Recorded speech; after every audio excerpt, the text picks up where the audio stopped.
Bayangkan suatu pagi, Indonesia bangun tanpa lautan. Tak ada ombak, tak ada pelabuhan, tak ada nelayan berangkat melaut. Negeri kepulauan terbesar di dunia, tiba-tiba jadi negeri daratan. Apa yang terjadi pada iklim kita, pada ekonomi, pada jutaan orang yang hidup dari laut? Apakah Indonesia masih bisa bertahan tanpa satu tetes lautan? Di video ini, kita akan membeda skenario paling ekstrem. Indonesia tanpa laut. Dari perubahan cuaca, hingga runtuhnya jalur perdagangan dan budaya pesisir. Ini bukan fiksi, ini eksperimen logika berbasis peta. Ini bukan ramalan, ini juga bukan teori konspirasi. Apa yang akan kita bahas adalah eksperimen pemikiran. Sebuah pertanyaan sederhana, namun dampaknya luar biasa besar. Apa yang terjadi jika lautan di Indonesia benar-benar hilang? Dalam skenario ini, kita bayangkan semua laut mengering. Bukan hanya di satu wilayah, tapi di seluruh Nusantara. Batas pantai menghilang, pulau-pulau saling terhubung oleh daratan kering. Kapal tak lagi berlayar, dan pelabuhan kehilangan fungsinya. Perlu digarisbawahi, ini bukan tentang air minum atau hujan yang langsung habis. Sungai dan danau masih ada. Yang hilang adalah lautan sebagai sistem global. Artinya, arus laut berhenti, pengatur suhu alami lenyap, dan keseimbangan iklim berubah total. Indonesia selama ini hidup sebagai negara maritim. Ekonomi, budaya, hingga jalur perdagangan, semuanya bergantung pada laut. Maka ketika laut hilang, bukan hanya peta yang berubah, cara hidup kita pun ikut runtuh. Di video ini, kita akan membedah dampaknya satu persatu. Dari perubahan cuaca ekstrem, keruntuhan ekonomi maritim, hingga nasib jutaan masyarakat pesisir.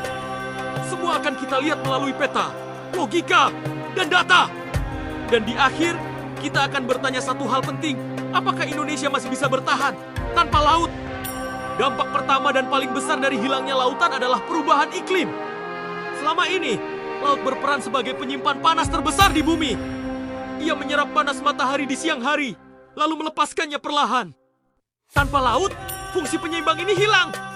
Akibatnya, siang hari akan menjadi jauh lebih panas dan malam hari jauh lebih dingin.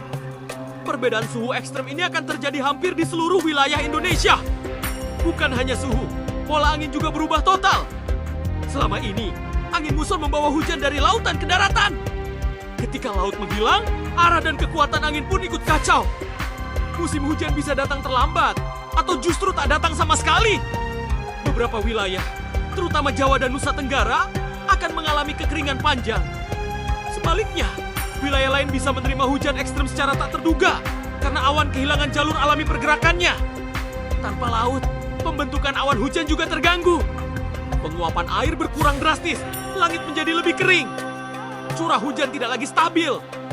Indonesia yang selama ini dikenal sebagai negeri tropis lembab, perlahan berubah menjadi wilayah dengan iklim keras. Gelombang panas akan lebih sering terjadi.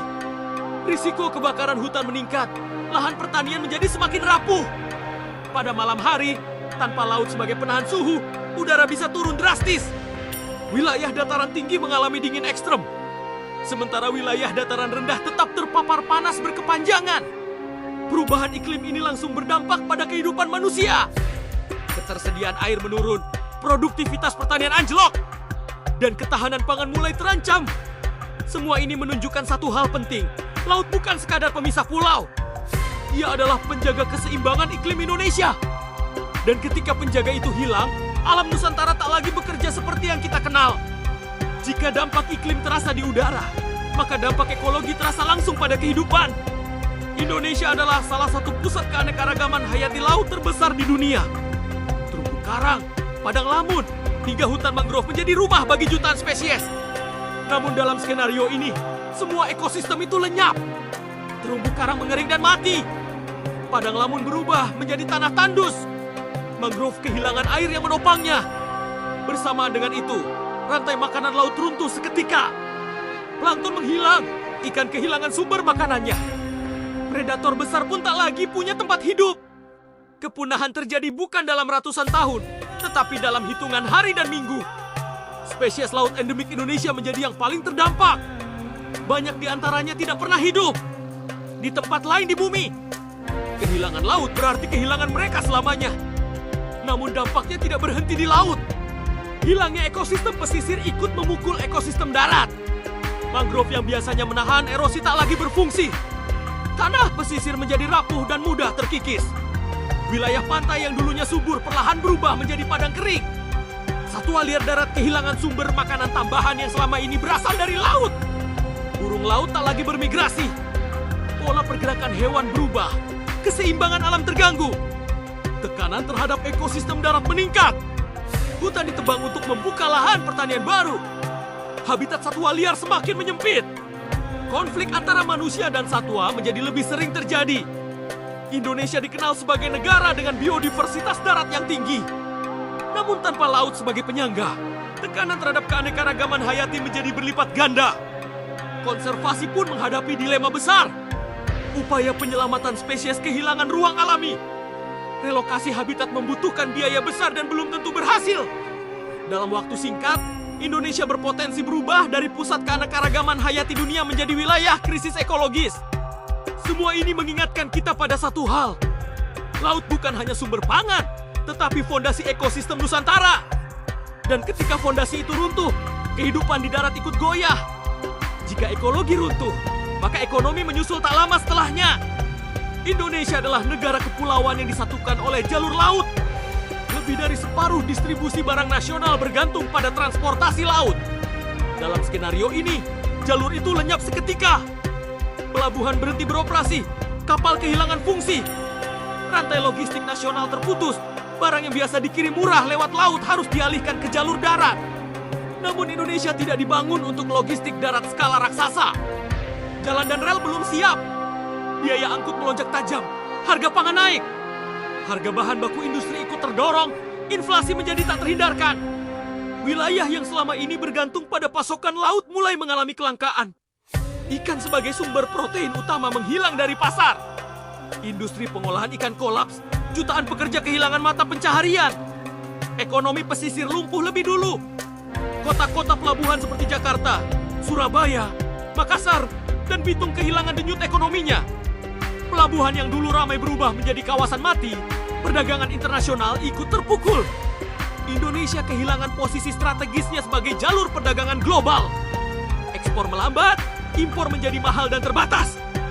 Cadangan devisa tertekan, nilai tukar bergejolak. Untuk bertahan, pemerintah dipaksa melakukan transformasi besar-besaran. Logistik darat dipercepat, rel kereta diperluas. Jalan penghubung antar wilayah dibangun masif.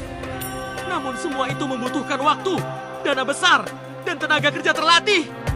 Sementara itu, ketimpangan ekonomi makin melebar. Wilayah yang memiliki akses darat kuat bertahan lebih baik. Wilayah terpencil jatuh lebih cepat. Migrasi besaron tak terelakkan. Orang meninggalkan pesisir menuju kota dan wilayah yang lebih stabil. Tekanan terhadap kota meningkat, perumahan padat. Lapangan kerja terbatas, masalah sosial bermunculan. Dalam kondisi ini, ekonomi Indonesia tidak runtuh dalam sehari. Namun ia terkikis perlahan, seiring hilangnya laut yang selama ini menjadi urat nadi logistik. Semua ini menegaskan satu hal. Laut bukan hanya jalur air. Ia adalah sistem ekonomi nasional. Dan tanpa laut, Indonesia harus membangun ulang cara bertahan hidupnya dari nol. Di balik peta yang berubah, ada manusia yang terdampak langsung. Skenario ini bukan hanya tentang garis batas atau angka ekonomi. Ini tentang kehidupan sehari-hari. Bayangkan seorang nelayan di pesisir utara Jawa. Selama puluhan tahun, laut adalah tempat ia mencari nafkah. Setiap pagi, ia berangkat sebelum matahari terbit. Kini, perahunya tak pernah bergerak lagi. Pantai mengering, ikan menghilang. Penghasilan berhenti, ia mencoba bertahan dengan pekerjaan serabutan. Namun keahlian yang ia miliki selalu terkait laut. Bagi keluarganya, kehilangan laut berarti kehilangan masa depan. Studi kasus kedua, seorang petani di dataran tinggi Sulawesi. Perubahan iklim membuat musim hujan tak menentu.